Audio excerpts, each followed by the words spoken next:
اور جدید شاعری کا کمال ہی یہ ہے کہ یہ مختلف جہتوں پر لکھی جاتی ہے، یا یوں سمجھ لیجیے ملٹی ڈائمینشنل ہے، اس کی کوئی ایک جہت، ایک پہلو نہیں ہے۔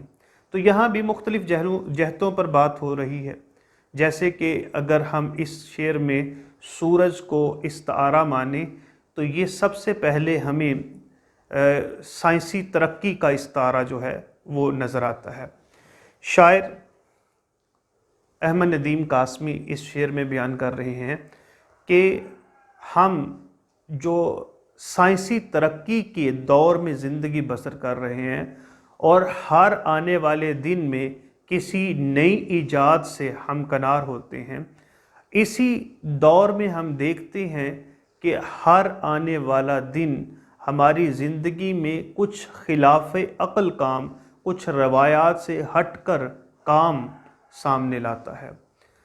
وہ چیزیں جو کبھی جادوئی چیزیں سمجھی جاتی تھیں یا ناممکن سمجھی جاتی تھی، سائنس نے آج ممکن کر دکھائی ہیں۔ غاروں سے نکلنے والا انسان آج ستاروں پر جا بیٹھا ہے۔ وہ انسان جو جنگل میں رہنے والا تھا، آج تہذیب و تمدن کی منازل طے کرتے کرتے اس جدید دور میں داخل ہو چکا ہے۔ تو شاعر یہاں سائنسی ترقی کی بات کرتے ہوئے کہتا ہے کہ اب تو ایسا لگتا ہے کہ جیسے معجزے ہوتے چلے جائیں گے اور ہم ہر روز کچھ نیا دیکھتے چلے جائیں گے۔ شاعر کہتا ہے کہ اب تو یہی معجزہ ہونا باقی ہے، کچھ ایسا ہو جانا چاہیے کہ یہ جو سورج دن بھر چمکتا ہے، شام ڈھلنے کے بعد بھی ویسے کا ویسا ہی چمکتا رہے۔ اس سے مراد عزیز طلبہ و طالبات یہ ہے کہ یہ سورج دن بھر جو روشنی دیتا ہے، شام ہونے کے بعد بھی اس کی روشنی کو استعمال میں لایا جائے۔